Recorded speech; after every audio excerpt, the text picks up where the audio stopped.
So the one thing we've put out is the a data upload tool.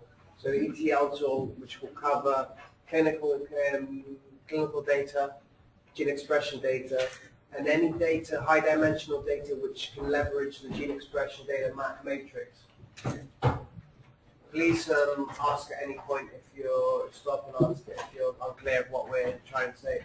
The other thing is the data export. So able to, and specifically, we would like to, for the high-dimensional data, to be able to choose the specific subsets of the data from the specific subsets that we'd like to download. We know at the moment, thanks to Gustavo, that the gene expression analysis tool, a heat map tool, works, and it can export a lot of data, but you can't sub-filter the exact patients you need. It does it across the data set. This is something that we hopefully like to fix to see in September release. There's a great need for the administration panel to work, and people who are familiar know that the reason we're asking for this is to be able, this came from trade, specifically because there's so many different projects supported and using the same instance, that you need to be able to assign role-based access to data or project-based access to different data within tranSMART. For eTrix, it's not an immediate requirement, but we would like it, since in eTrix most of the data is hosted in local instances for each project. We need tutorials and webinars, so real training material for the user side. And this is something that Jay brought up, which is very important. So we need to fix hopefully the performance issues. So firstly on the data input and output, so the loading of the data and the output of the data for clinical and gene expression data, and the data retrieval times for the Dataset Explorer and for the search app. And this probably I'll highlight the Dataset Explorer part in bold, just that this is the priority. We can sort of discuss whether the data retrieval on the search app is something that's absolutely needed. So Emmanuel, did you and anyone else in the user session, have I summarized this correctly? So the one point that Jay was making was that basically the Oracle and Postgres version should be run in parallel entirely, but when that's not feasible, for some of these aspects, then we would like to know and see whether it fits the priorities. Huh? Do I phrase it correctly, so? Yeah. So I think the bottom line is we're not asking the development group to do anything new in tranSMART, right? So we're not asking for anything new for this release. I think from a performance perspective, we just, in addition, well, how about this? Maybe it's time for some feedback in terms of what the development group thinks is doable. Because then what we're seeing is gaps between the local version and the Postgres version. And then I think it's up to the development organization to come up with if you still believe there are gaps, right, there's probably some risk that needs to be associated with those. And then also we need to figure out what are the most important things to tackle under any of these that we can live with if they're not in place at the 1.1 release. Because I think there's a date that's associated with 1.1, and that date in this case is really, really important. And if there are concessions we can make to reasonably meet that date, what are they? And we can potentially plan around that as well. But I don't want to give anyone an out too early, right? But I think we have to be realistic, especially because the date has a very real importance to the community as a whole. Well, the important thing here is from the point of view of the downstream requirements of being able to write the tutorials and documentation and the web presence to support those things, none of this impacts that. So we can say, here's the functionality, you can write to that. Yes, we know there are bugs. If you're going to do tutorials, tell us, that you need them fixed for the tutorials. But in terms of functionalities, these are essentially bug reports. And I think that's excellent, because that, I don't see anything on that list that's a showstopper. We can give you more stuff, right? Absolutely. No, I'm well aware of that. Right. I'm just saying that I think this is the correct level of, of interaction in terms of the requirements that we can adhere to the deadline. One question I would have though still is about the search app. Which branch are we talking about? And the master version has search app.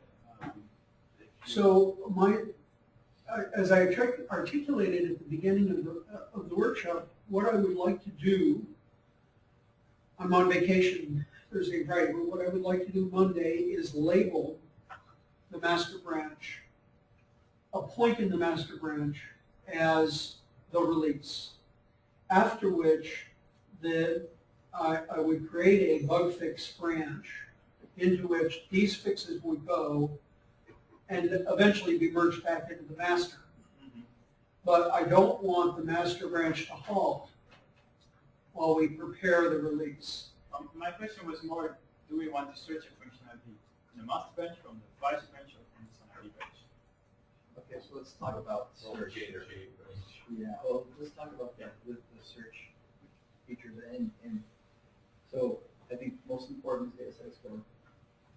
And that, in agreement that we said Dataset Explorer first, probably search second, and then what I think we need to know is what additional search capabilities are you expected with 1.1. So if I remember correctly, the faceted search capability was to be included in 1.1, and I assume that is that still a commitment? And my question to the user group would be, how important do you think that is? Is it like a huge game where we have to test the search? Because Florian and I have been working parallel with Jonathan Portby at J&J to get it in, and we're sort of almost there. If you say that this is like Sweden deal lost, then we can just put some more effort in it. Now it's a sort of spare time project. So again, Dataset Explorer, that doesn't work well. I think search, I think it's really important, but probably more important than the fact. I'm looking for the feedback. So probably more important than the fact search, because there's one, Citrix is contained a host an enormous amount of public data, right? So that probably needs to be in place. And then probably the faceted search, unless there is a project that can stand up and say we absolutely need the faceted search, and there's no project representative in the user forum that stood up and said we absolutely need the faceted search by 1.1. The thing is, the faceted search is so slick, and it's such a different. What's great about the faceted search is that it gives you a very traditional way of approaching data retrieval, right? I mean, I know that's why it's just generally important, but it's the first thing. And people see the Dataset Explorer as sort of a new model for dealing with how you generally retrieve data, and having the faceted search in there kind of gives you that traditional option as well, the traditional alternative. But the idea is that, if it came down to you're spending your time doing that and people are not spending the time focusing on performance of loads and things, then the answer is, to me anyway, would be pull out the faceted search. We can put that in as a 1.1.1 or 1.2, whatever it is. And I will say this: the 6 months turnaround time that Brian was talking about, I think is a little bit lengthy. I'd like to see 3-month turnaround time, especially in maybe the first year, because I think there's going to be a lot of need. And if we can manage those builds, but I think 6 months is probably too long. Yeah, and also because it's quite likely that there will be some nasty discoveries during the first usage of the software. So you want to fix that in a relatively short turnaround time. So maybe the next release must be called 1.1.1 or something like that to lower the expectations. But yeah, you must have some opportunity to fix problems. also need some additional system testing for the users as you get their hands on. So Yeah, but you also know that all the testing you can do, the first user comes in and after an hour, something very nasty has been discovered. Yeah, we want to minimize that. Yeah.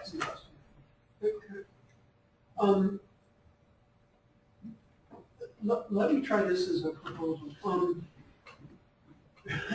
What's happening to 1.1 in the next 3 months is producing a well-documented final release. I don't see any reason why we can't start today on a 1.2 with the target of having a beta release of 1.2 in the 3 months. If we could, it would be especially good use of the opportunity we have here to define what 1.2 would be. You know, or at least take a crack at it. I'll throw out something to you immediately, right? Because, and again, you have to tell me what your commitments are in terms of I think anyone. if we're talking about more than 1.1, I think we should refer to the homework that we did, because I think we could take that as a basis to kind of say, okay, this and this and this should be the timeline.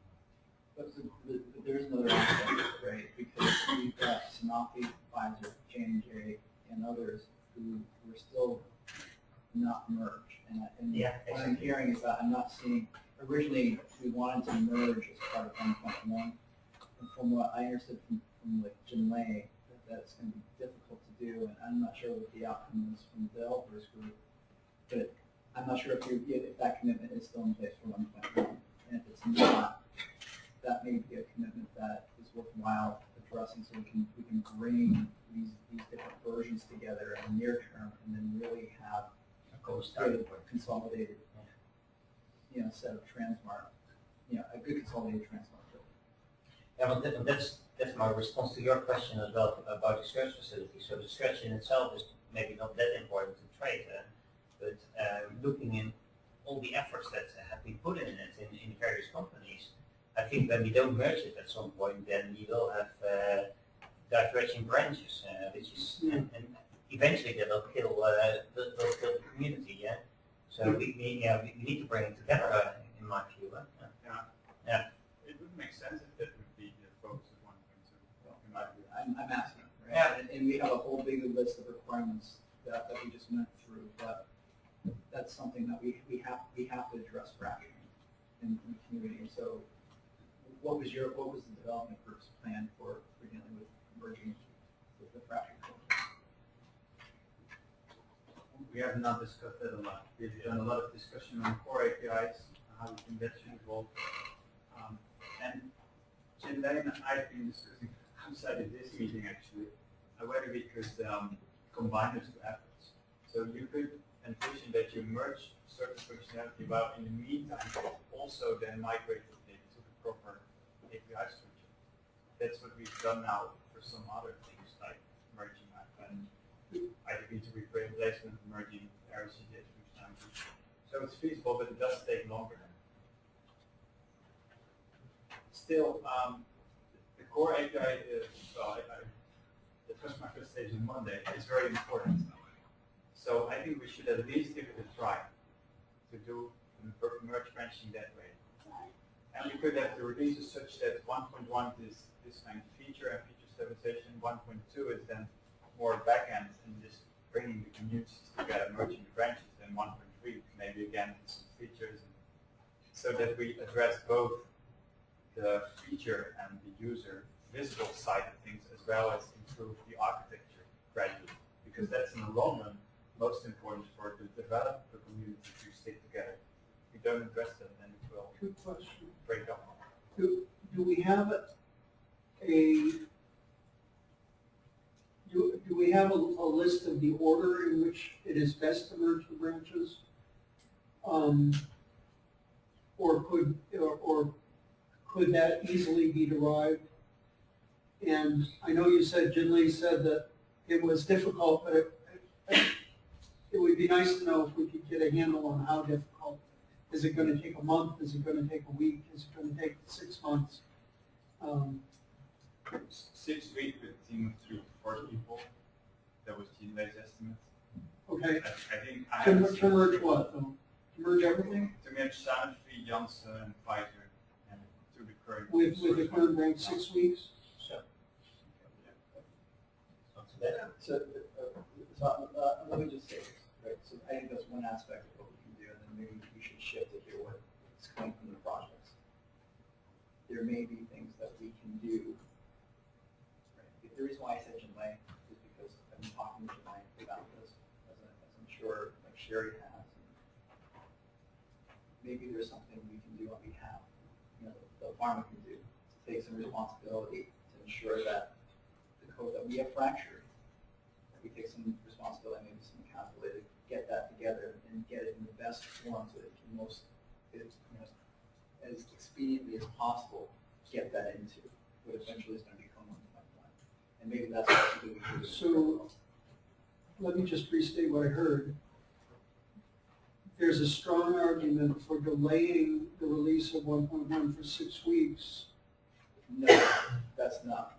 Okay. In fact, I would say we definitely do not want to do that. I would much rather Pfizer's and Sanofi's and J&J's, at least, and maybe certain components of J&J's, but Pfizer and Sanofi's not being 1.1 and we make our date.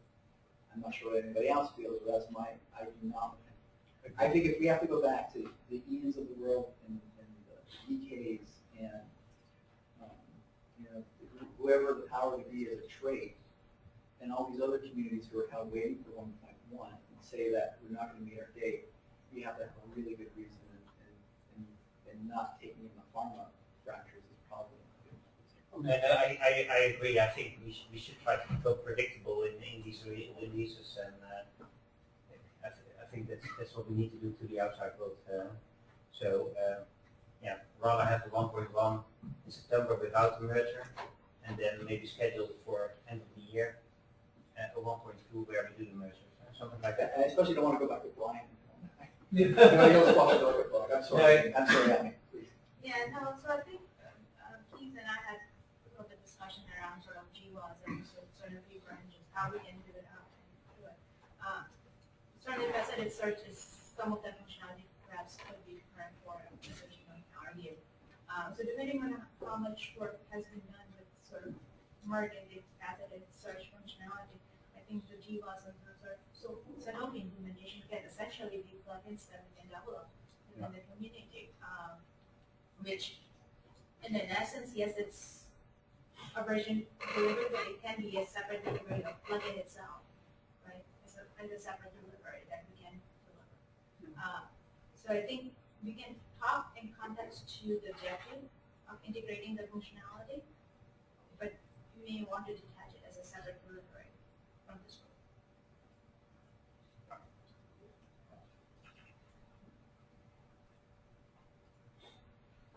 So, Yeah, maybe we could, for the user group, if you can show the slides that we started from. So with the user group, we kind of also tried to play, you remember Ian, when we had this discussion between different people, Ian said, well, for me, a key element is what do the users need? And we realized, in fact, that it won't work with having a list of shout-outs here and there. We needed to structure something. And in fact, before the meeting, one of the people, Chris Marshall, brought this idea of a roadmap. And for some reason that triggered with me, if you want to set out a roadmap, you need to know the landscape. You need to know the dimensions, the different elements that have to do with the landscape. And so I tried to make an exercise where I said, okay, for me, the landscape looks like this. And maybe if we can go one slide further. Yeah, in an exercise for OncoTrack, one of the projects, we were looking for how do we set steps. And so we agreed to, well, we have a lot of new data types, so let's kind of have an end-to-end path that we do for a data type. And when we have that lightweight path, let's see what extra data types do we take, what extra functionality do we want. And as I was thinking ahead of this meeting, I thought, but in fact we have kind of 3 dimensions, 4 dimensions. We have, you start with your data, you want to model them, so you want to support a number of data types. Then you want to load these and do something with them, get them in a place where you can start looking and selecting from them. And then in fact, in a vision where you say tranSMART doesn't have to be the mother of all things, tranSMART is at least this data warehouse or this data mart where you have data, and then you facilitate usage of it. And in our specific case, data analysis, data visualization, and so on. And so what I did in preparation with a few people here is we looked at a few projects and tried to, every need that we saw for these projects, put them along these 4 axes, kind of like you have the X, Y, Z that you have to have a space described. We have four dimensions that we looked in and tried to say what are the different steps that we would set in these dimensions. So we built out a straw man. That straw man was being discussed, being presented to the group, and then groups were built up. We had 3 groups looking, one group looking into this dimension, another in this dimension, these 2, and another one in this. And so the idea was that people came back with saying, hey, there and there we're missing something, or this and this maybe we don't find important. So that was the exercise we did yesterday. Today what we did was these different groups reported back, and then Ioannis put this all together in something where people could score. So we basically said to the different projects, sit together with your project team, and or do it individually. There were some preferences there, but indicate what is important for you in all of this. And so we had scores where we said, do you need it within 3 months? Do you need it within 6 months? Or is it something you want on a longer range? There were some other scores that we gave as we were talking. And so what we have now, maybe you can show, yes? So this was the form that was used, and it was identical. So there was a W where it's denoted that if someone knew there is a workaround for this problem or for this issue. So it's not official, but there are ways around it. 0 was this is needed functionality, but it's already in tranSMART. So 0 would essentially, this is up to the developers to also tick off that this also is true. 1 is it's the most critical for the project requesting. 2, very important and also time critical in the next iteration. They're not in this release in the next 3 months. 3 was eventually needed but not time critical, so it's one of the things that we could have potentially. And then we denoted an F, which is the focus area of the software development in the project. So the project actually has resource to devote to this area as well, just so the developers could potentially communicate with them. And there's also not relevant to my project, and other, which was used just in case you had to put dual responses in or something like this. So once we finished and everyone submitted these responses, what we did was we took out the table and we kind of pivoted it in Excel. So these are all the responses come, and we devised the kind of mini ad hoc ranking algorithm, which is, so here you calculate the number of requests from the specific feature. Then you get the average score this feature got, and because it's 1 is much more important than 3, to be able to rank it, we divided it by 1. And then if you multiply the number of requests times the mean that you've got per request, you get the overall score, and then we've ranked it accordingly. So according to this ranking, I mean, this is all going to be made available, and some really interesting suggestions put in what was it called? Mind management. These are all the sort of features and requests which could go into the type of product backlog or it's where the developers can come and pick off things.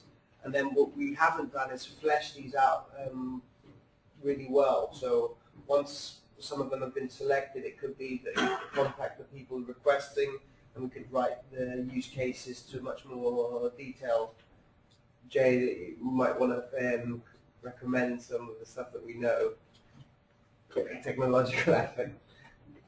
Look, I think what the user group telling us to do is once we, so this, since we're used, if we go by the buggies and the high-level business requirements, we decide what's important, and then we're going to have to come up with probably a sub-team to say that the people who these individual business requirements are especially important to, get together, flesh out a set of functional requirements that we can provide to you, as a way of actually getting those in the backlog, right? Because these are not backlog ready.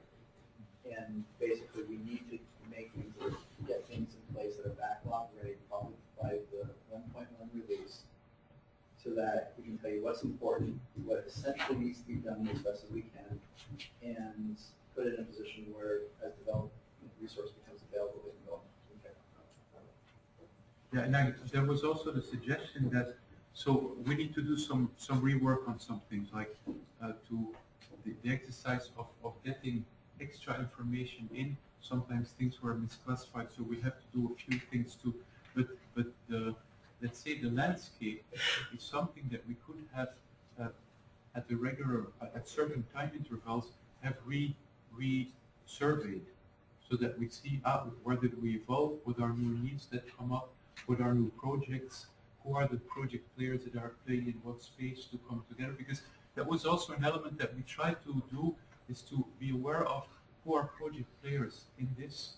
And already based on top priorities, we hope to have the Fs in there, but it was a little bit too much at that time. But to be able to come together and to see, yeah, for this is important, so maybe we should match up with these people. So we felt like it was a useful exercise. Also, kind of to, I think, for me personally, it was a bit more like, in the past I kind of picked up all kinds of requirements, but I couldn't place them. Whereas now, as we've kind of in a more structured way reflected about it, I hope and I think that we start seeing a similar picture, and we've enriched one another's vision on that, I felt. So, just as an example, just to see what kind of things ranked at the top, was the first thing that comes up is the selectivity based on available cohort selection in the GUI, which, just to explain this further, what this means is that we do really need, especially for high dimensional data sets, to be able to select the correct data out of it, so get all of the querying functionality debugged and functional. can I say one thing about that? This is a good example also of how sometimes you can learn from these things. You see, a number of projects have indicated, to our understanding, this is available functionality. And you see that several projects have indicated it's important for us. So this could be two things. Either that the description was not refined enough, or the fact that people are not aware that some functionality exists. And that's why we also introduced the zero, to get more. If I think something is zero and nobody in development can confirm it, then probably I'm wrong. So kind of also getting things more explicit is often helpful. Yeah. Sorry. The second one that I just wanted to note on this is something that is coming up more and more and more in the user and the community, is to be able to compare more than two subsets, at least for the clinical data.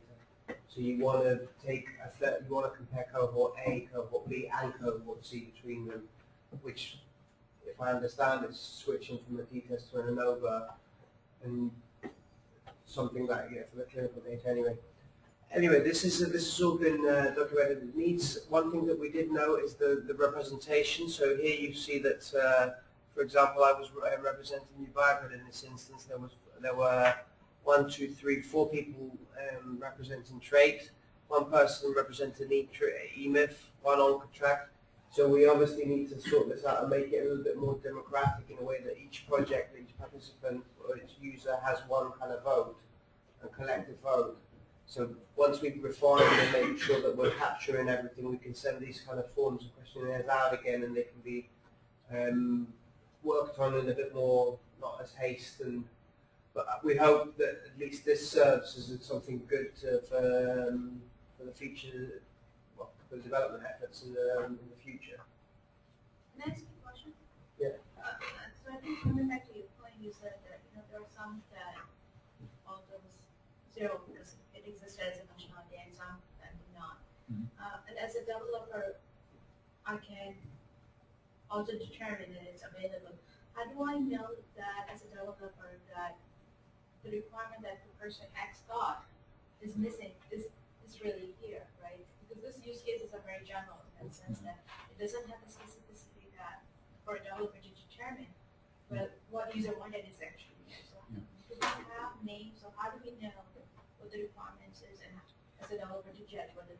So we've got the name of the requesting party, email, contact details, just to facilitate this, and just in case it needs to be pick up the phone. But I can assure you that the people who did this, like Emmanuel, Jay at this point, and Willem, myself, will be able to tell you exactly and give a bit of more granularity on what we mean or more specificity.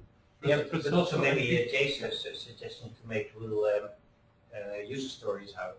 It can be important there because one line of text it can be multiple. No, we said that we discussed the fact that the user stories will encompass many features written down like this. So one would, and then each maybe 10 features will belong to one user case. But then it becomes less multi-interpretable.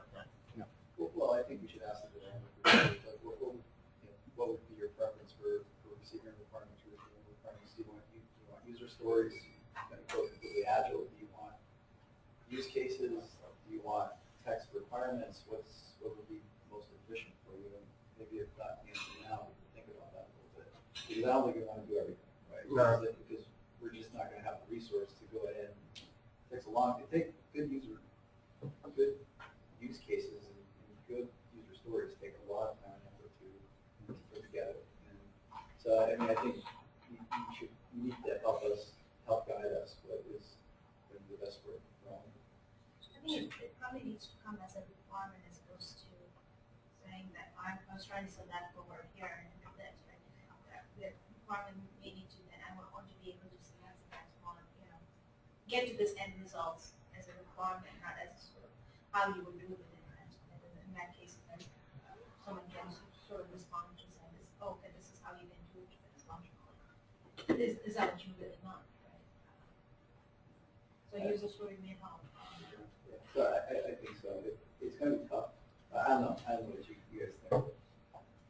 The problem is we're starting from the context of tranSMART, and I think that's going to be an anchoring point. It's an anchoring point from us trying to figure out what we want, right? Because we're starting with the context of the application. It's probably an anchor for all of you to think about what technologically would be feasible and most appropriate because you're starting from the context of tranSMART in terms of what's out. I think you're just going to have to work through that best we can.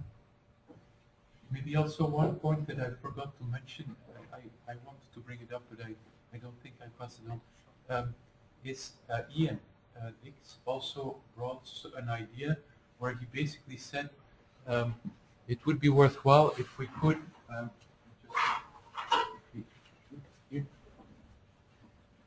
so where you say, what's that? You capture that.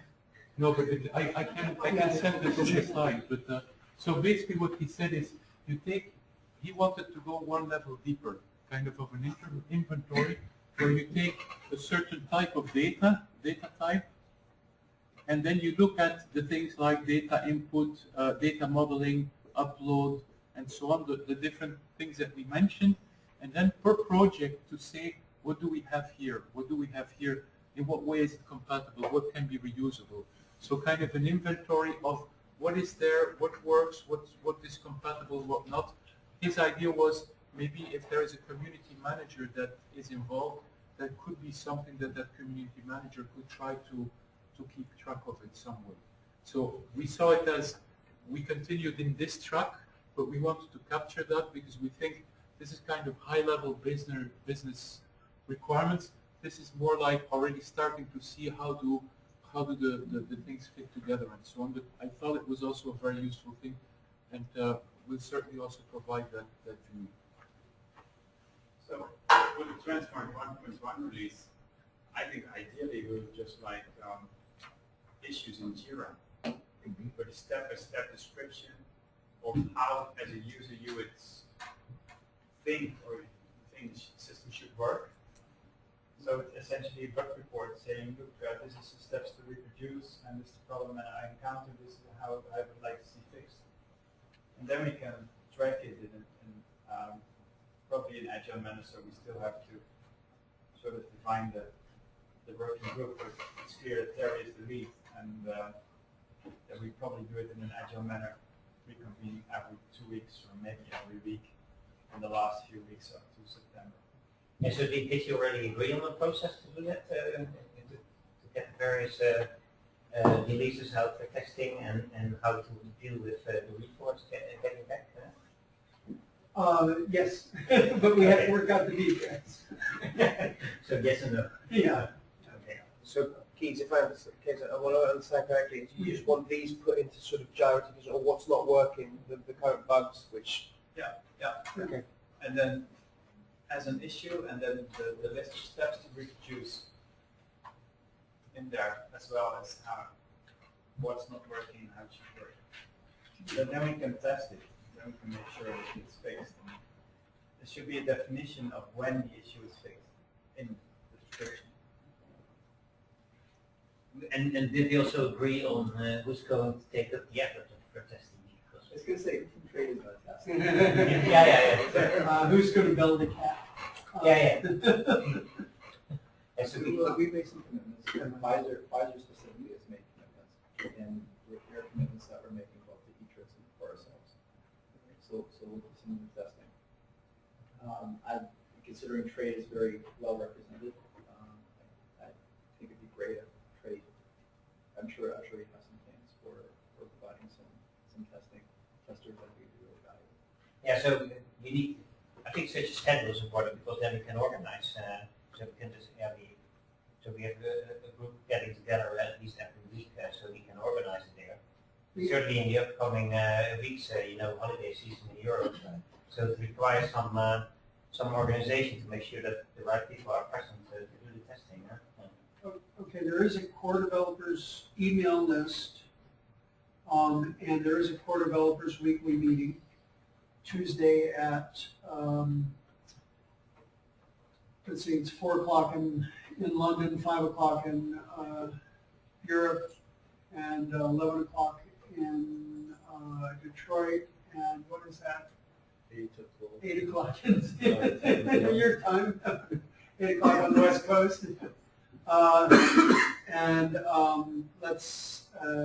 So if you're on the mailing list, you will receive announcements for each weekly meeting and the agenda for the meeting. And I think quite shortly we will turn that weekly meeting into the Agile meeting following the Jira reports. I don't see any reason not to do that. So you're basically taking over the meeting now for the purpose of the 1.1. Then how are we going to discuss the core aspects? So maybe it's probably good to do because that's clearly the top priority, and then we set another meeting to discuss the core. Yeah, it's... Or we could do it week by week, that we switch one day, one week, one release, the other week. Well, that's a decent idea. I like that. Yeah. But we're not going to have a daily scrum at 3 o'clock, 3 a.m.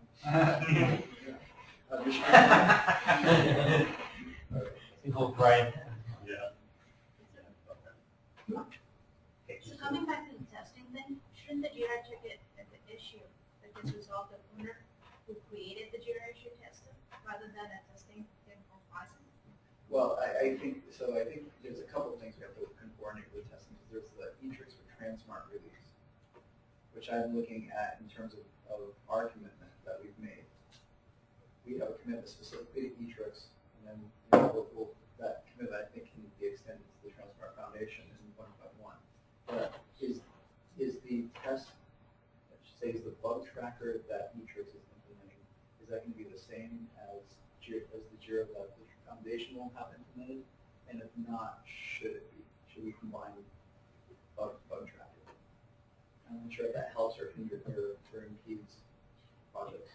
Yeah, we've been discussing that before. There are some issues with that because sometimes you want to upload sample data, and yeah, I don't. You can have separate groups on Jira, right? Yeah, of course. But I'm not sure if you can do it in one project though, and you would like to have this in one project. It doesn't make sense to have some take its own visible to some people. Yeah. Can we, in terms of 1.1, well, look, I'm looking to Peter and Yanni on this. What do you, from an Matrix perspective, would that be an issue? Would that be helpful? Would it matter? It would be very helpful to have any bug reports that are relevant to tranSMART Core in the tranSMART Core Jira, but I am also sensitive that duplication can be a bugaboo of great proportion. I look at the people like Fury I on a think weekly there basis. should be no problem putting things in some section. If you put it specific, there should be a link to somewhere that only project people can see the data. And I don't think it's any problem putting things in several times into Jira and saying that duplicates this. I just want, I'm not expecting there to be, is there any sensitive data that we expect to load for 1.1 or for tranSMART for Matrix? Nothing that I'm aware of, right? So if I look at the standard test cases for tranSMART for Matrix, we're using public studies, right, from the NCBI. So that's going to be fair game. So there's no issue there, and then it's just a question for 1.1 whether there's any sensitive data there. Maybe, I don't know, I'm not sure whether we have sensitive data that needs to be tested. I think we can even obscure that in some sense. So it needs only be represented data for the data type that you are going to test. So it needs not to be real data. Yeah, it's easy to test the detailed data, so I'm looking at payments as well. Yeah, okay. Yeah. Because that's in there. And I don't think so. that's pre-public, it's published, isn't it? No. Well, you refer to the array CGH or to lots of other data as well. Okay. I think it should be feasible to have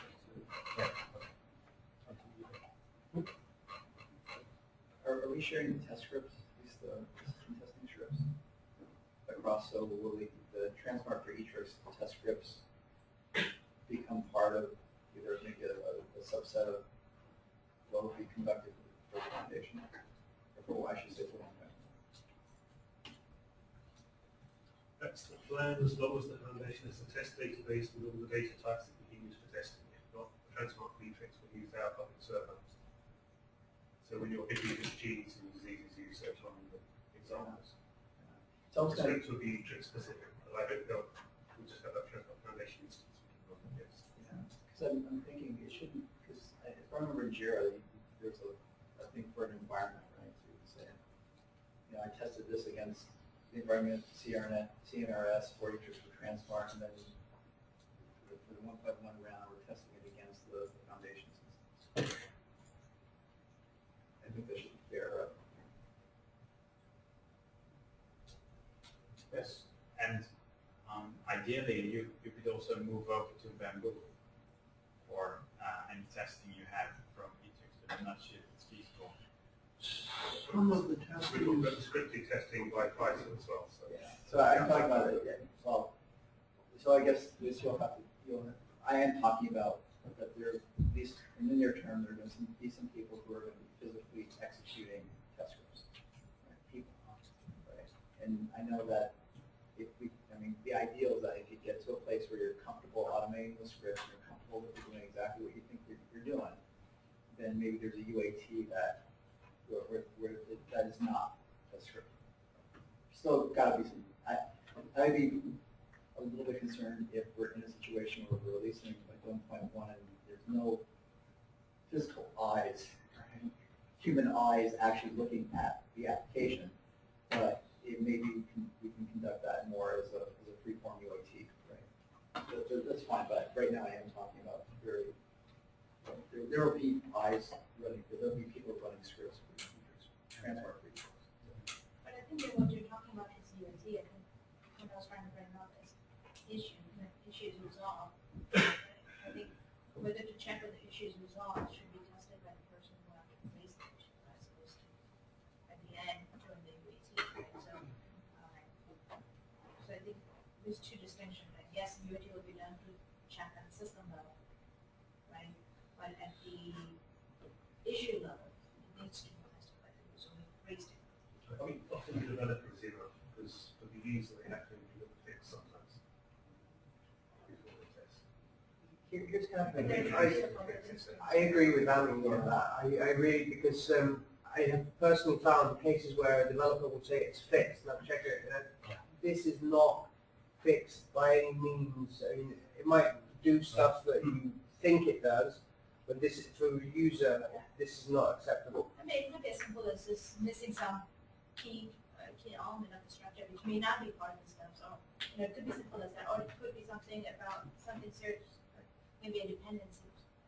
Well, I mean, I think it's a fair rule to say whoever raises an issue in JIRA is accountable for the resolution, ultimately for the resolution of that issue, right? And they're going to be accountable if they resolve whatever adjudication method that they selected, that basically said, okay, this is fixed. The person has to have some accountability. And I agree. It would be that person running the same test and finding it, right? Meeting the requirement. Do we also have some sort of idea of whether the test effort is nicely divided over the Oracle and the Postgres versions? Because when we want to bring the two versions together, that's important. Yeah. So I guess you guys are testing on Oracle, we will be on Postgres. Yeah. Such things. We're going to be testing on the CNR, the environment, which presumably will be hosted at the CNRS. So when we do Etrix testing, we're going to be testing on the Etrix environment, not the advisory. Okay.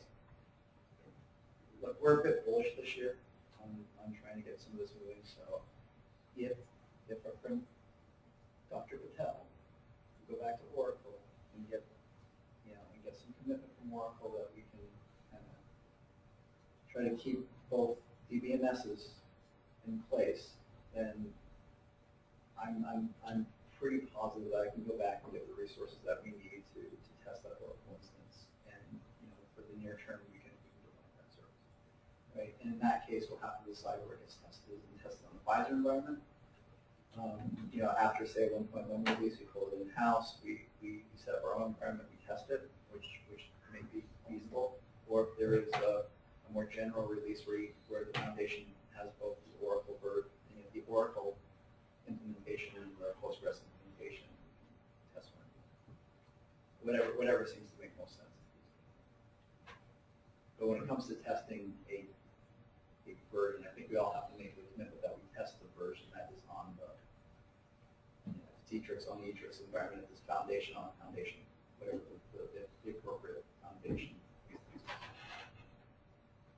And then our own internal, well, we're all in for that, right? I'm not going to test J&J's instance for them. I'll test my own, or I'll test our own, but I'm not going to test J&J's. Unless I can make money doing it, right? If I can bring back some revenue, maybe. For the right price, I would test your system. Yes. When there's interesting data in it, you might. You bet. So J projects, and you're very willing to test it. Yeah. I'd be terribly unethical. Yeah, so that's an interesting point. So there are the versions located to be tested. So I kind of expected that we would test in-house in trade. Or do we have a version online that we need to test? So that's interesting. So, Etrix has a version online, and I think it's the master branch in 1.1, right? Pretty much. The quick already has the latest version coming. Which is And a version then for later and the tranSMART Foundation will have a version online shortly, like within a few weeks. I think That version is then updated with all the updates that are done on all the bug fixes, or that's a continuous integration version? yes, so there's the Bamboo is a continuous integration system that's running with the Hive, and it is on the master branch of tranSMART app. And on the latest Postgres database right now, and on the latest database build, as best as we can maintain. And it runs, I mean, if you're a member of PipChat, every time somebody makes a submit to GitHub, you will see a report that a submit was made, you'll see a report that Bamboo was run, and you'll see a report of whether it succeeded or failed. And every developer who's active at this moment is on that chat list. And it says something like one day gets its last commit applied. So, yeah. So once we get things so that they're actually running successfully, then we'll have a flag immediately when something fails. And that's sort of a high priority in terms of the tests. So we do have automated tests. Peter is working on a set of the tests from. I've got a set of tests for ETL, which I'm setting up. So the idea is to get through the standard ETL scripts. And then We're using to make sure that they work all fair in predictive ways with no problem. We also have the scripts that Python provided, and we'd like to automate some of those. So Python will run through them by hand. And they do things like deciding what it is you look for in the interface and your own things. We try to automate that afterwards so that for the most part we can say that if you run it through Selenium, the test worked. It saves somebody every time there's a change going through and running scripts again. These are scripts as in actions. Okay, so where should we test them then? Try to, should we test on the Eclipse server, or can we test in-house? Is that easily done? We have in-house test servers that we can use. Yeah, but how easy is it to set up every new build then? We've automated that, so the question is 1 minute's work to make a new server. Okay, so that's a nice number, but I'm very proud of it. Okay, so that's a nice test as well. I do believe them. So yeah. so you can test that in the progress. You could ask Jan, because he asked Ruslan to set one up. I think 15 minutes later we have it ready. That's true. With relevant data. Well, that's with the standard testing. Okay. We'll have that. We'll have the relevant data part of it in pretty shortly. I mean, I have run a test. I made a branch, put in the relevant data, ran the tests on that, and we have but to push that up. So the Jira project is created. I'd like to see as soon as possible all these bugs as tickets in Jira, and then we group. The working group for 1.1 release can start working on that. And who knows how fast these will be done. The mail list for this workshop, the developers mail list, what other group of people should we tell about Jira,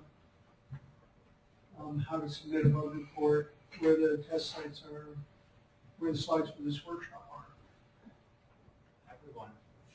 Yeah. Everyone in the community. I probably should send out a summary of the workshop with links like these to the whole group. I said the original invite to this people, I think, on that mailing list.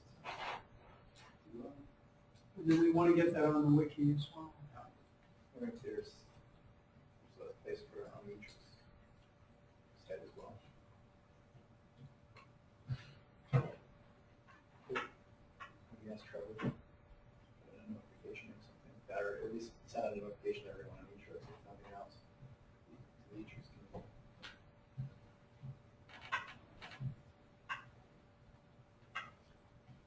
Are we going to have an action list when we leave here like we did last time in February?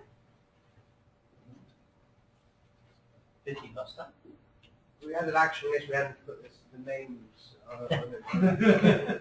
I'm not aware of such a list. Yeah, I was thinking. Okay, you want to bring up a blank page and we'll start writing? Can do. Put it on the wiki. Put it on the wiki. And then I've actually asked for Well, permission. I let's just actually get it- asked for password change twice. I never got an Let's just email. get it on a blank page, Yeah, and then we I'll can get it on the put it on the wiki. Too ambitious.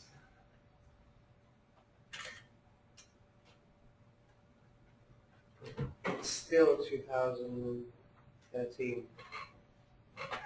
Well, we need to set up the accounts, but everyone should have an account in the if you have an account in the wiki, you can use the same one in Jira and in chat and everywhere. So it's one account. So we'll set up.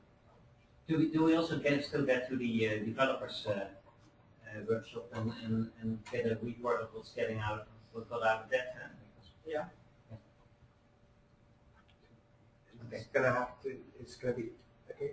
Yep. Fire away. So I've got a list of things. The data release, whatever release candidate 1, data RC1, with relevant data. That's got my name on it.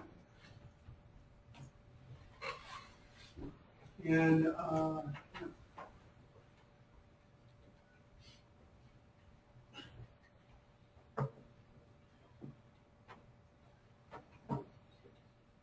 So Terry, you've got some work to do after the yeah, meeting. Yeah, we agreed on a beta testing process with developers every Tuesday, yeah. And what Tuesday, every 2 weeks, we'll have a meeting about the 1.1 release. Yeah. Reviewing the Scrum board.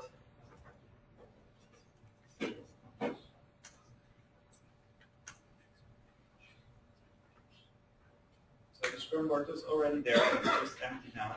so every Tuesday week we'll have a TC about 1.2, I guess. Yeah. So I thought we were going It's to two alternate the separate. two. Yeah, alternate. Yeah. Every 2 weeks there is one about 1.1 and the other Tuesday about the 4. Yeah. So again, Tuesday, and this time is bi-weekly. Yeah, both are bi-weekly. Both of our weekly. So that's the way it works. So it's the same time slot. The 1 week is used for the beta, for the 1.1, and the other week is used for the further developments. Probably the easiest way to alternate. Why am I checking it? It's so slow when I'm looking at it. It set me off. Yeah. Okay, yeah. It's hard editing when everyone is looking at All the typos. you. Yeah, and then we had discussed the testing effort. Huh? So I think Trade was volunteered to test, and Pfizer was testing. Was going to test. I guess Ethers will be testing. Maybe getting the bugs or the releases on that. Sorry. The list of bugs or features on the Yeah. So we agreed to publish on the wiki. Huh? So In Jira. In Jira. Please. Sorry.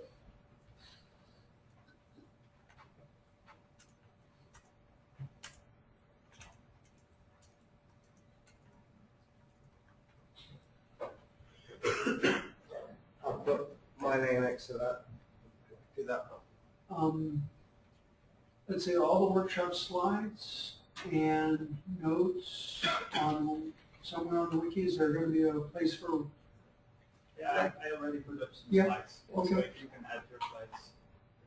The ones you have to And so, for example, on the API discussions, we still have not organized what we discussed in a form that's human readable. And I have a commitment from the people in our group to form a document that covers the notes on the API. So we'll contribute that. Okay. Name here? That's you and me. I'm guessing it's the, here I put in the, And I'll be in charge of setting up those bi-weekly meetings. At least getting and sending out an agenda and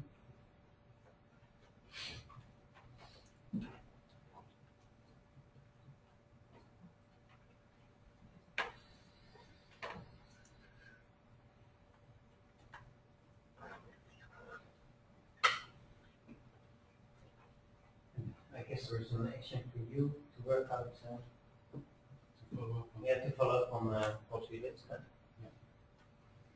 This morning, So try to finish the structuring. Yeah. Between the applications.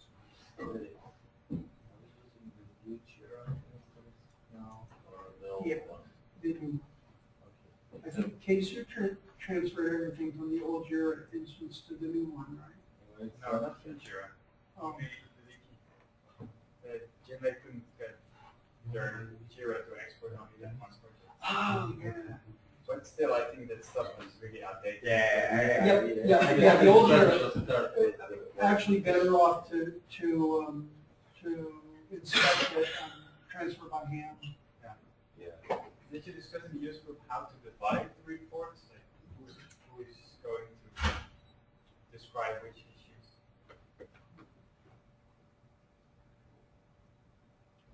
Will be doing the work of translating the Excel sheet tickets. Well, I think, so here's, so these, you want all of the 65 to go into tickets? no, Or I don't think we want all this, because a lot of that is not, is functionality to be done, it's not bugs. Yeah. I think you were talking about that was the first set that I just reviewed. So here's the kicker there. All the information that's coming out of that resulted in that set is actually coming directly from Dietrich's, right? Dietrich's development team. This stuff, you mean? Yeah. Right? Because that's where I'm getting my information from, right? From UI and the folks who are working on Dietrich's. Jay, you can open up an issue that is a feature, not necessarily a bug. It makes sense to keep them all in one place rather than going to two different places. Okay, I get it. I'm sorry. Yeah. Is there any way that someone can, does anyone have a sort of a template, a featured template or You just select it's a drop down. No, I mean, how, personally I don't know how to write a user story, that's what I'm saying. You know, if there's somewhere an example of what a user story should be like. Yeah, kind of feel on the traits wiki. Yeah. So Okay, so then, So first things first, can the Dietrich's folks add in the bugs, the current bugs for 1.1? I've taken that as an action myself anyway. Okay. And then to the other ones, the question is when do you put the feature on? Do you put the feature on after you've flushed out sort of the functional requirements, however they're presented? I think this is, after it needs, the whole follow-up has to happen in a proper, all of the features to be documented completely, and as much, you know, it's up to the users as well filling the requirements and the features to try and add as much fun, because otherwise all the weight falls on me in the manual to try and figure out everything, how everything should appear. So what I see there is kind of keep an orderly overview of the landscape and just really see how that evolves. But I think there are certain layers under that where people flesh out, and I would also put that as an addition. Maybe the idea would be when we resend out the, for example, the forms and stuff to try and capture a lot more information or the information that's relevant to fill in a complete new user story. Yeah, based on the priority, for instance. Yeah. Let me ask this, does the development team, are you looking for things to do before 1.1 release? So that we can kind of judge how quickly we need to get some things to build, start building a product backlog.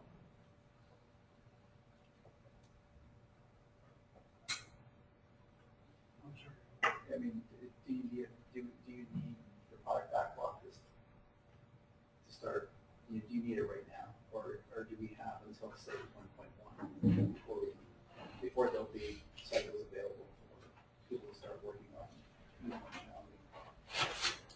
I'm guessing that this is the most important thing for developers. So this part here, and then I'm guessing we can take our sweet little time about the other stuff, and we're not active. It's not possible. It might take months, right? Yeah, it Or is. before you can get something that is probably that's probably mature enough for it to be placed in the product backlog. Maybe also a question. Yes. For instance, on the OngoTrack project, we have resources who are intended to work on certain things. Maybe it would be worthwhile to understand how these people can connect in so that what they are doing can be leveraged and there is not like a branch that goes out into the blue. What is your advice there? So right now, it's a town hall meeting on this weekly phone call. If it gets unmanageable at that level, we will have to form subgroups. And already you see, maybe this is 2 different phone calls eventually, and maybe not. But yeah, so if you have people, if you have Alvaro is here. I think he's participating in these meetings. So that's the main way. So if you have people who would like to or have been chartered to be core developers, please send their email address to me and I will put them on the core developers list. Also, if you'd like to be listening in on the core developers list, you're welcome to. Right now, it does not have much.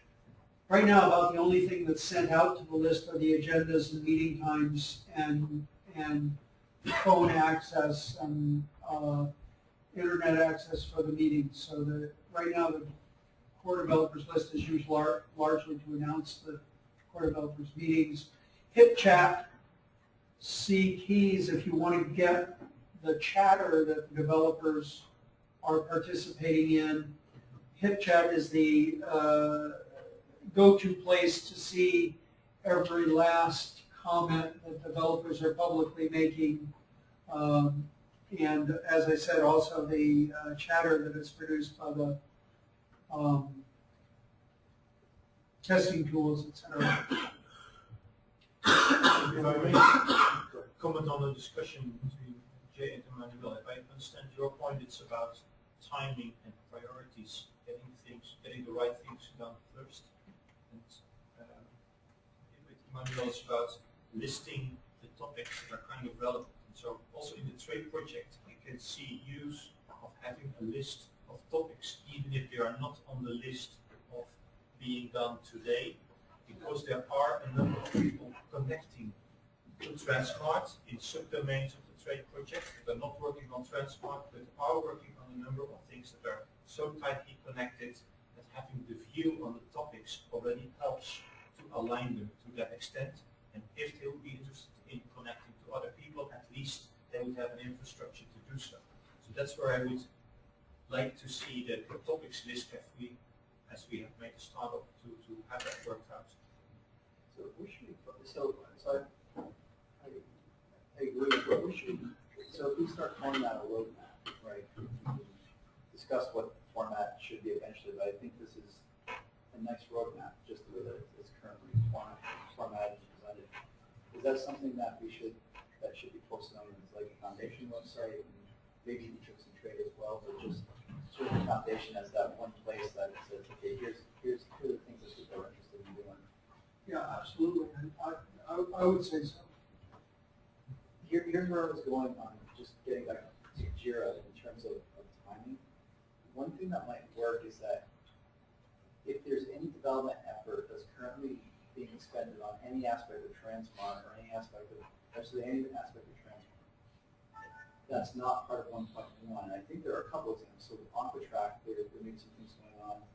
The RNA-seq pipeline, I think, is being written by the person at J&J or the postdoc at J&J. I mean, if that's not something that's specific specifically 1.1, maybe those are things that should be placed in Jira as feature requests. Things that have been fleshed out, either, these can start off with things that are already being worked on, so people have an idea that they're actually ongoing, right? Because the manual is right. There are probably a number of things that we could even put GWAS up there for, and some of the things that we're doing, just to have it kind of formally in place that there's some other activities outside of 1.1. So I guess you can create a feature request just by line item saying that there's a feature request, and a developer you choose not to work on and act on it until the further details are fleshed out. Why create a separate place to put a placeholder for the requirements and then come back and fill in those details of those? Yeah, I don't know. I think there's a wish list, and then there are items on the wish list that actually get triggered or actually get, okay, here's something that's really important. Here's something someone is either working on or should be working on. And I think there's kind of a trigger point there in terms of going from a business requirement to the actual. So if I may, there's going to be a list of bug reports. There's going to be a somewhat separate list of what people are working on now. And I'm not sure Jira is the right vehicle for that second list. No. Hayes, do you have a suggestion? Just put it on the wiki. And Okay. maintain it there. Okay. That's also more easy for people to just edit, just works like Word. Yeah. And then it will be difficult to sort of report out on what features have been implemented. If we kept as a feature request in Jira, then we can actually report out and saying that XYZ functionality is actually implemented by and so version. It helps us track it. If we put it in Jira on Wiki, it will become difficult to track what version that was for. Oh, you can easily link up from the wiki to a specific Jira ticket once you start implementing this. And I think the version of Confluence that we now have even has certain templates for requirements gathering, so we can just choose that one. It looks like what we use in training. That's a way of doing it. So we have half an hour left. I also want to do some reporting what we did in the developer roadshow, and probably just show a little bit of Jira so that you're all aware where to find this one. So this is Confluence. This is actually the template I was talking about for requirements. We probably want to modify this a little bit. I guess someone has to look into this in more details. Did you? Do you have a follow-up working group on requirements and a telco scheduled already? No, I haven't heard the working group. A show of hands for anyone that wants to be in the working group. I'm guessing that automatically it would be me and Emmanuel. I'll Peter, Paul, anyone from the trade? I think We're volunteer, yeah. I think Yang Willem might be. Let's, yeah. Volunteer. Yeah. Congratulations, you're part of the working group. So for what? For your requirements. Yeah. No problem. So what do you need to do? We'll arrange a Okay. first call between. It's going to be me, you, Emmanuel, Jay, Oh yeah. and Peter.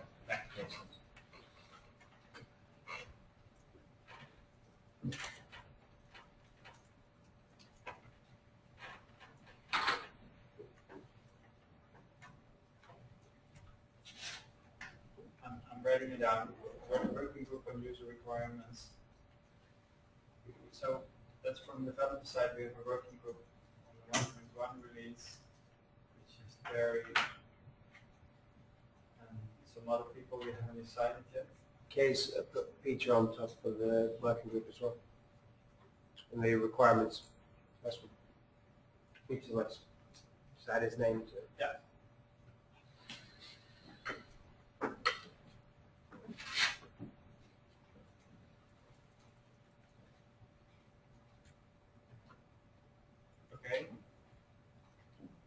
I'm all by myself, but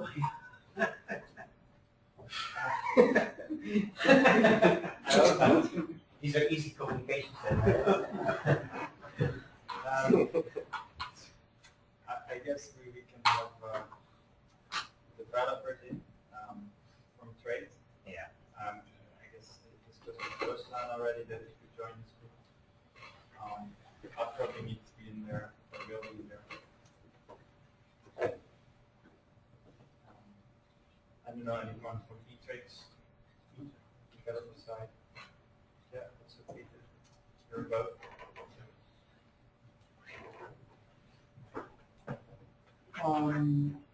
Gustavo is working on Gustavo was working on the core, so I would want to ask him to also, well, maybe.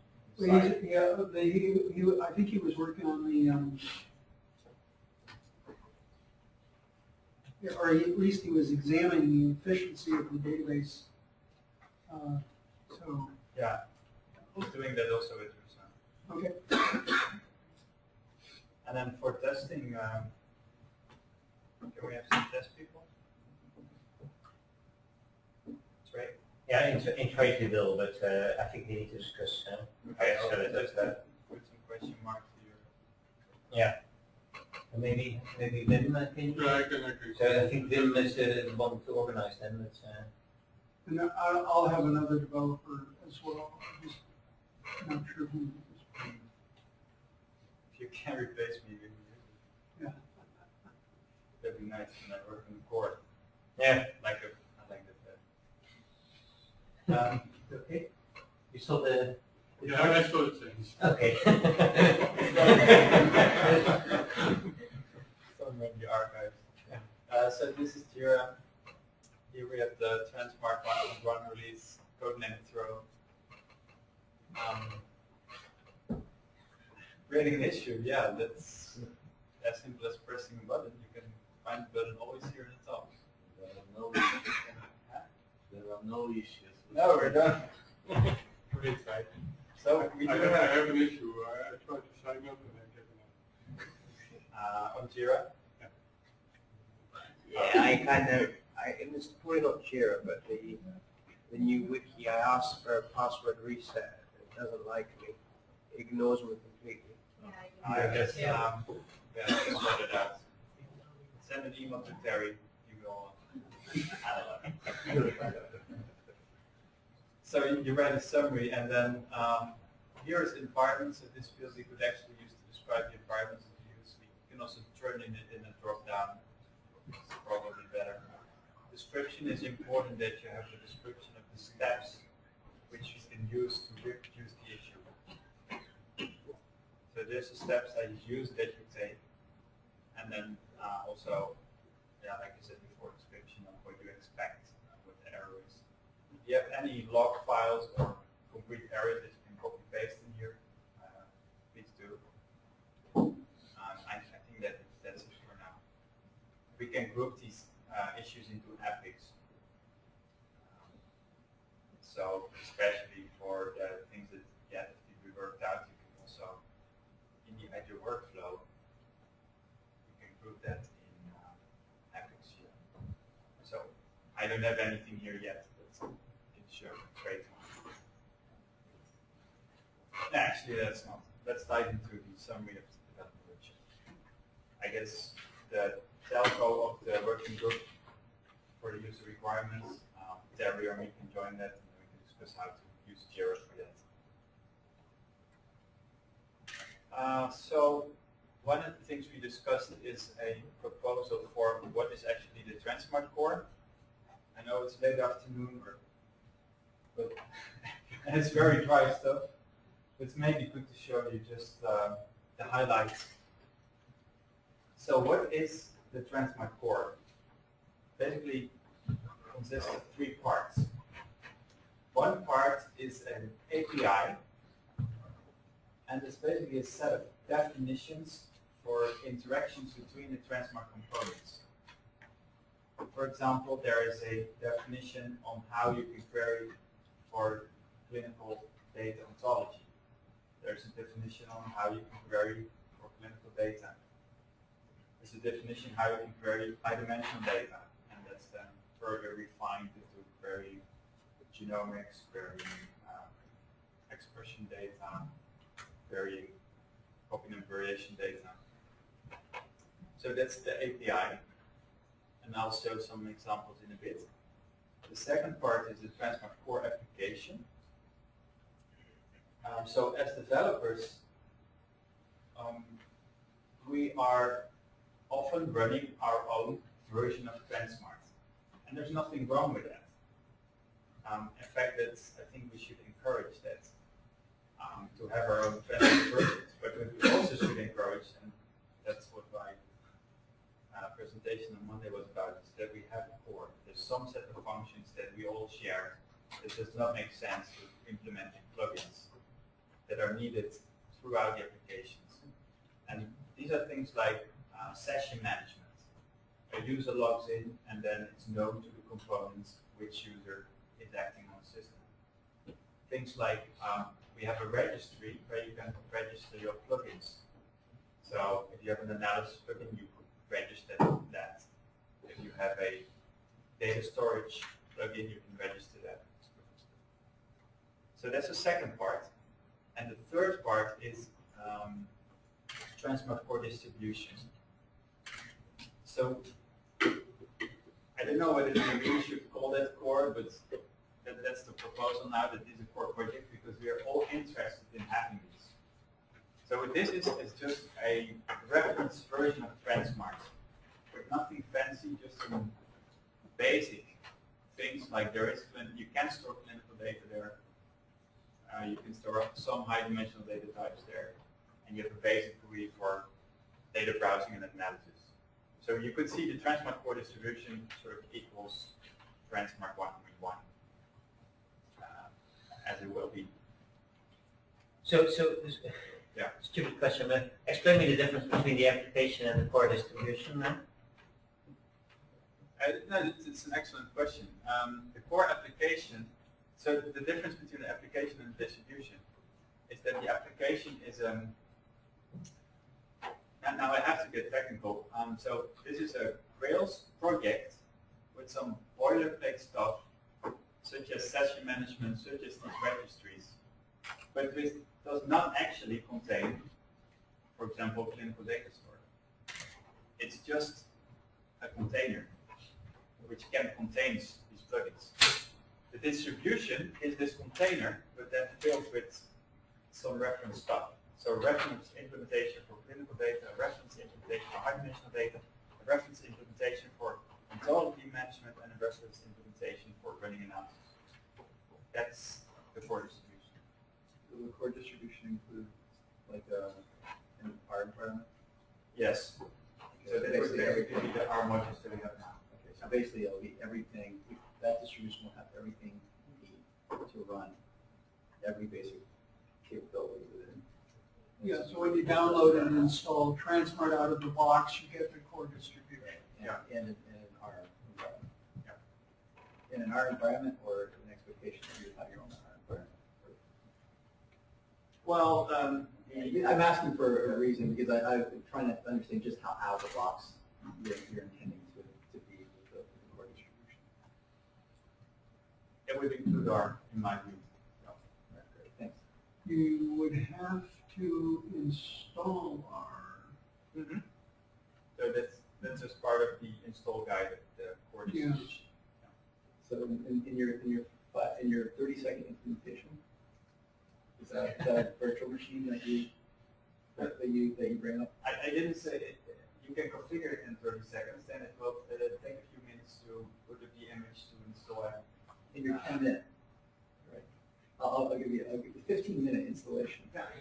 So that's essentially a virtual. You install it, so you'd have.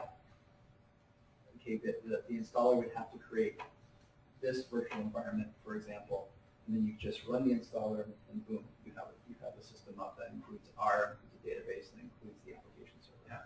So in a 15-minute installation, yes, we're cheating a little bit because we're cloning the image. That's fine. I mean, if you're cloning an image, that's as far as I'm concerned, that's.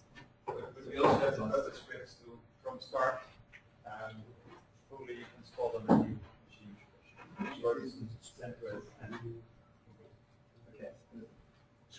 So right now, you have to pre-install R and then run the script.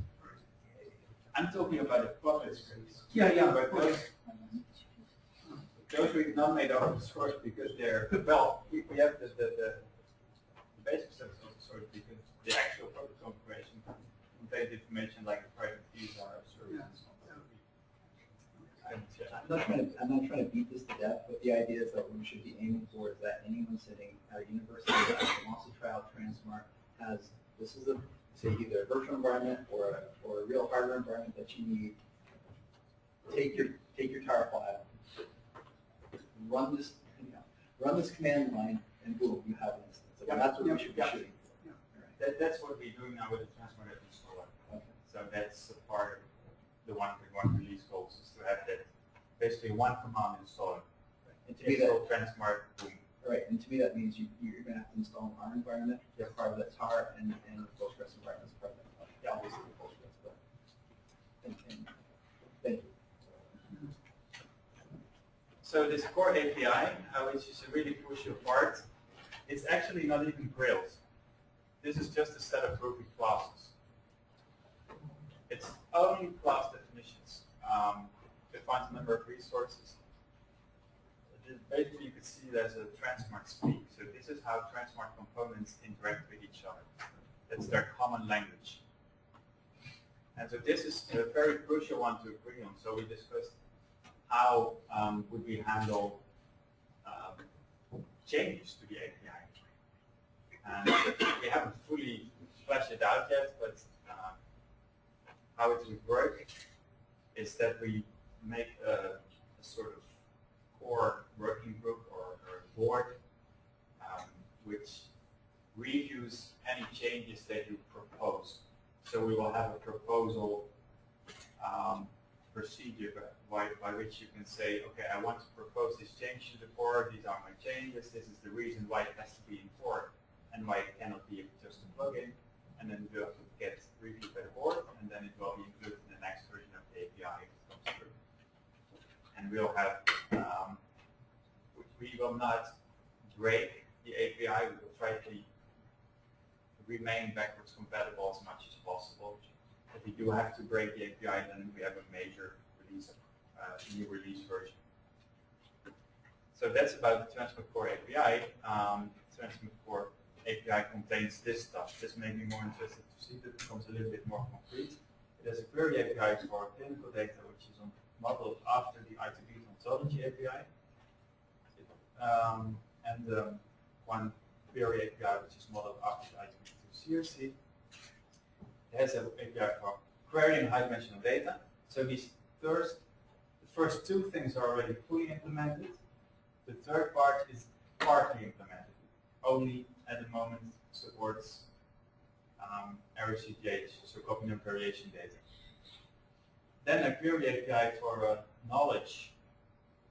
That's something that hasn't been implemented at all, but that would refer to having something like OpenFacts or maybe OpenVal framework as a semantic knowledge framework backbone to plug into tranSMART. So that still really needs a lot of work. Then there's a query API for analysis results and for analysis execution.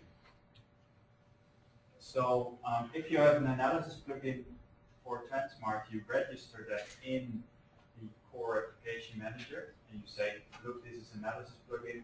This is the type of data that the analysis plugin accepts.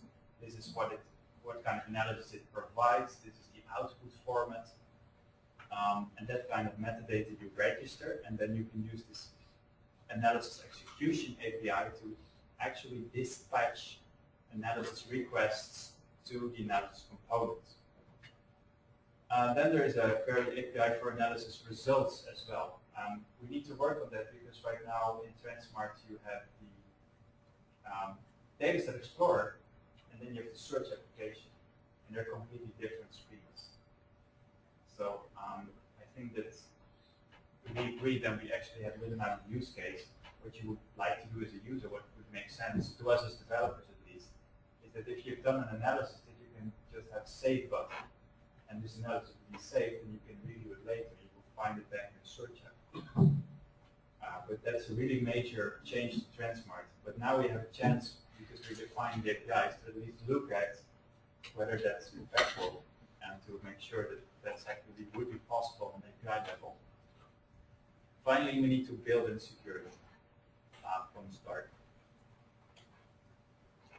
Then tranSMART core application, I already mentioned a few things. That has plugin registry, it has application-wide configuration management, because you don't want that to be plugin dependent. Of course, you can have plugin specific configuration, but that still will be managed at the total application level. Data import export is debatable, so data export is probably possible, but data import in your application is a very hard thing to do and probably not possible. I mean, if your clinical data backend is a hospital registry, then of course you cannot just import data into that from tranSMART, because you would have a read-only API with the hospital. You cannot just push data there. But data exports probably should be part of the core application. And then job scheduler also, job scheduler for analysis. I think the question mark was sort of resolved during the session, that this just needs to be in there. And ontology management is still to be discussed. So one of the problems, the major debates we had in the API that revolves around this problem, and it was also brought up this morning in the session by Dan Hausman. And this is just a clash that we have to deal with, is this two views on the data. And you see that also in tranSMART itself. You see that it's sort of struggling with the difference between longitudinal data, where you have multiple time points which not necessarily fit into a nice experimental design. And at the same time, as a researcher, you want to have a particular view. You have sort of clinical trial with visits where there are experimental axes which you use in your analysis. And there's just a different view on the data, and it's quite hard to model in the APIs. But yeah, we're trying to deal with it. I had some good discussions with eGrid about this. Coming from the EBI perspective, that's obviously the right hand one. So I think we'll manage. And then again, we come to this kind of architecture. We have revised this a little bit, but I think fundamentally this is still the idea that we have a core API that spans across the core application, and that's basically the backbone of every tranSMART implementation and is included in every tranSMART component. So that's about the core. Then having this in mind, we discussed, and you can see that on the whiteboard, the drawings, a specific scenario that, well, Emmanuel wiped out, but there's no problem. It was a use case that involved gene expression analysis of cancer versus normal tissue, where you do the analysis, where you want to save the analysis also as a later retrievable result. And we discussed this in certain groups. One group is focusing on clinical data API, so how would the clinical data API be remodeled, or is it sufficient? One group is about the high-dimensional data API, and then it became clear that we're now in a position to remodel the high-dimensional data API to also include gene expression data. And actually, Gautam Patel from Oracle even offered to maybe help out on that, because Oracle have already been working on that, on an API for that in their TSC. So it would be interesting to sort of use the same terms. And then another group was focusing on security. And obviously there was a group about the search to retrieval APIs. Okay, I think that's it. I mean, we actually showed a lot of code and we discussed code, which I'm not going to go into now, but that's it. We don't have really formed working groups in all sessions, I think. So we did do a working group on the high-dimensional data, but I'm not sure whether the other groups have defined leaders in working groups. Yeah, we did a working group on security and we basically got through a discussion of what all the problems were, and as I said, we're making up a document on that, and has them in the right. And somebody else. And that we'll post on the wiki. Okay, so. Yeah, and this working group will continue to work on security improvements? Well, so we basically had time to say, look, these are the problems. Yeah, exactly. Yeah. So that's what we'll report out. Yeah.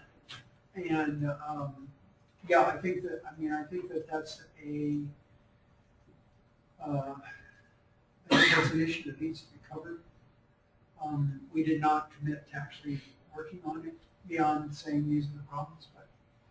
Yeah, typically that is a topic that you can probably not leave to one developer or something like that, and need Yeah, some no, coordinated not at all. action. Absolutely not, no. I think that there has to be some kind of, well, I guess I'm hopeful that putting the description as some kind of structured description of what the requirements are on the wiki will be enough to irritate people into adding to it. Yeah, but from trade we do have an action ongoing to identify what needs to be done Okay. from our perspective. Yeah. But then, so it would be good to have a kind of concerted action to do something about it Yeah. after we find out what needs to be done. And Yeah, I agree. I think that it's the security that's in there is not adequate, and the requirement for having some kind of authentication, authorization, and tracking is tremendous, and is going to hit us very soon. So I totally agree. And then from Tuesday morning, we have I have a list of the requirements of all the developers in the group. Sort of what's their top priority to work on in tranSMART. It's really interesting. So you see, many people are actually interested in ETL, and ETL is not in the core. That's for a good reason, because ETL is actually component specific. But still, I mean, we need ETL in the distribution in the release 1.1 for the reference components. That's sort of parallel to. We haven't really discussed whether, also from the user group, probably we should track the ETL also for the 1.1 case, also test that. Yeah. Right, it should be part of it. that was my assumption, so that's why I would like to have a clean installer in trade, then we can load our own data and test the ETL as well.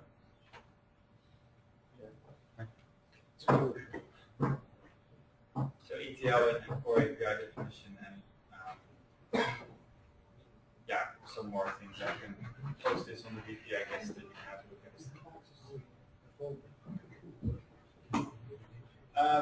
The slides are also in the VP. Okay, four action items or something on the OC chat. So if you want to just add it. But by the way, this is HipChat. This is the chat box for the developers. You can see here all the colored bars represent, for example, people doing commits, Bamboo testing. And one thing you can learn from Bamboo is that since we did this, we set it up in trade, you can see the statistics of how fast problems get resolved. And these are really great statistics. Like because the developer now sees that the test failed, they immediately fix it. I think that the fix time is something like 15 to 30 minutes. Which is great.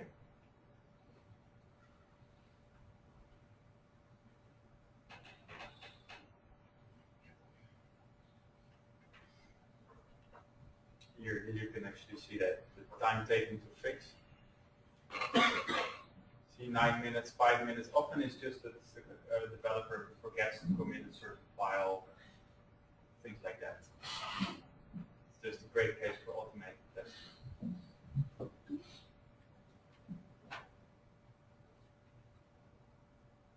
So, Janus, I guess I'll come to that